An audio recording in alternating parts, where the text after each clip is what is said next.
ñu wax la ñu wax dañuy leer. donc Sarr la mu waxoon ca notre dette est soutenable. oui jàpp 170 xaw ma lan te loolu bi ñuy vérifier la dem 113 xaw ma li ngeen di wax. après le FMI ñëw ñu yokk ci parapublic mu dem 132. donc loolu léegi chiffre yi clair. ah chiffre clair. waaw léegi loolu c'est clair mais non li ci am ba ci am mooy am na loo xam ne lii wax nga ko léegi mais mënoon na gën a leer parce que dañu nekkoon ci débat budgétaire. nekk ñoon question réponse au gouvernement. Si la question sur le rapport Mazars, pourquoi vous n'avez pas publié le rapport Mazars mu ngi génn pour la 3e fois ci gémmiñu Aïssata Sall. bu fekkoon ne dafa jàkkaarloo premier ministre ne ko vous avez am na rapport Mazars. léegi ñëpp d'accord nañ ci. FMI nee na commandé wu ko. ndax yéen la wala Bissau. nee na ñoom ñoo ko commandé. waaw non dama wax suma xalaat rek. ci dama ko déggee question yi man. parce que je parle des informations des rapports Mazars bi xam nga li nga ci wax ni tey ne ma 4 la maa ngi koy soog a dégg. mais bu fekkee ne moom am na ko moom. am na ko moom laaj ko ne ko ñaata rapport ngeen jot. mais premier bu tootoo dañuy wax gàmmu Tiwaawan wala gàmmu Njaasaan bu fa génnee moom maintenant liggéey day commencé. comme moom ak Tafsir. seen question orale bi ñu posé te premier fois dañ koy bind ne ko nous n'avons pas été satisfaits dama bëgg nga préciser ma lii. une lettre écrite. au premier ministre. ne ko rapport Mazars ñaata tome la. rapport bu nekk ñaata page la.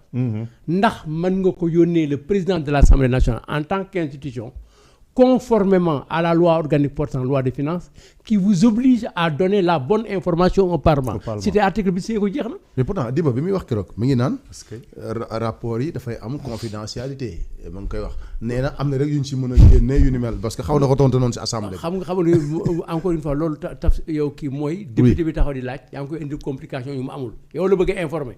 kon ministre bi waaw ministre yow député bi posé question. yow la bëgg a informer. moom de bu ko limité ci question am ak réponse am.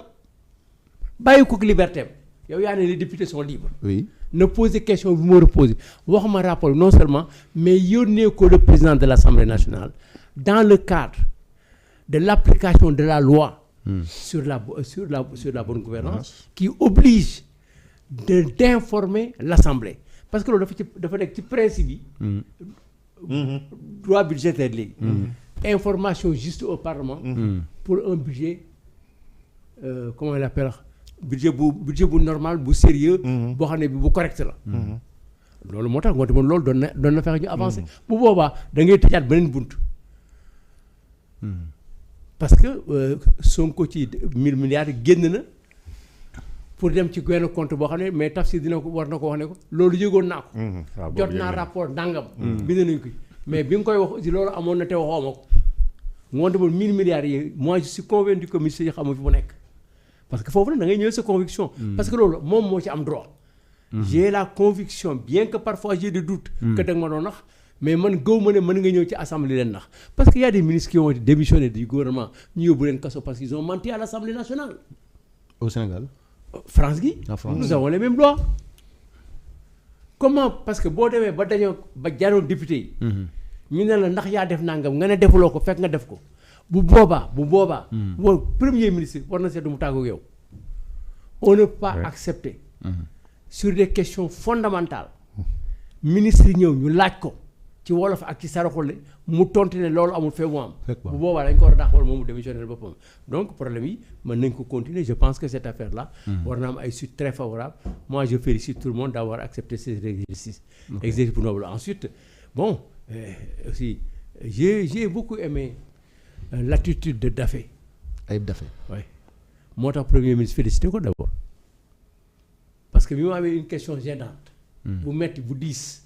ay xam ne question bi diis na dafa ne premier ministre bu ko tontu ma ne maa koy tontu.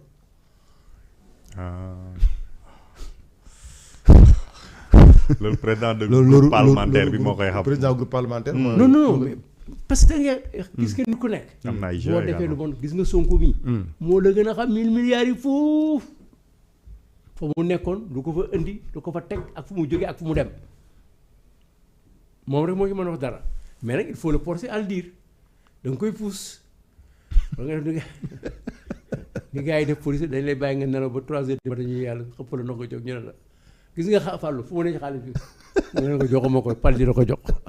d'accord même si réponse yi am na tam si wàllu justice tam wax na si bi ñu ko interpellé par rapport ak reddition des comptes quand même cette fois-ci il ne demande pas qu'on mette la pression sur la justice il a clairement dit que magistrats yi faaw ñu def seen liggéey mais par contre jàpp na ne liggéey bi war na gën a gaaw ndax aujourd'hui ça ne sert absolument à rien ñu jàpp ay nit def leen mandat de dépôt ba te amuñ benn preuve suñu leen jàppee. Très bien mais événement yi moo ko forcé.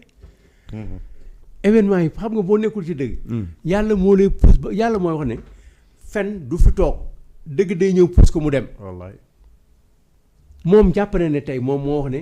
am na ñu ñuy jàpp te jàpp bi ñu leen jàppee jaru ko woon parce que dañ leen mujj bàyyi parce que amuñu ay preuves palpantes. te moom 14 ans yi fi passé depuis 2014. Sonko wax na fi loo xam ne bii mu fekkoon ne genn wàll gi. yëkkati woon na ko teg ko ci table bi ñu attaqué ko. réew mi dañuy jàpp ñu bari tëj leen ba pare réew mi dox ba pare mu dellu si waat xaalis bi man maa ngi ci fu mu tolloon rek boobu ba léegi. mais dañuy bàyyi muy dem rek rien n'est fait te ñëpp la ñu war a bàyyi parce que ñi feebar dañu leen war a bàyyi Farba Ngom il faut le laisser d'abord ba léegi. ñu ngi ko téye te mënuñu ko jiiñ lii lan lañ jiiñ Farba Ngom. ba léegi juge d'instruction bi nee nañ dégloo ko dans le fond du dossier. après waaw mais mooy amagul duñ ko di comme dégloo ko nag te balaa nga koy déglu di 2028 nga bàyyi ko mu génn ba 2028 nga teyaat ko. loolu moom mënul nekk. mais dañ ko fi téye ba 2028. parce que il faut que on choisisse. bu jëlee. nañ ne jël na lii ñu téye ko yóbbu. boobu moo mën nekk. bu ñu amee lu ñu la mën a téye ñu téye la àtte la ñëpp xam ne yaa def. waaw kay c'est aussi simple que ça. parce que moom bi mu ci tolloo moom.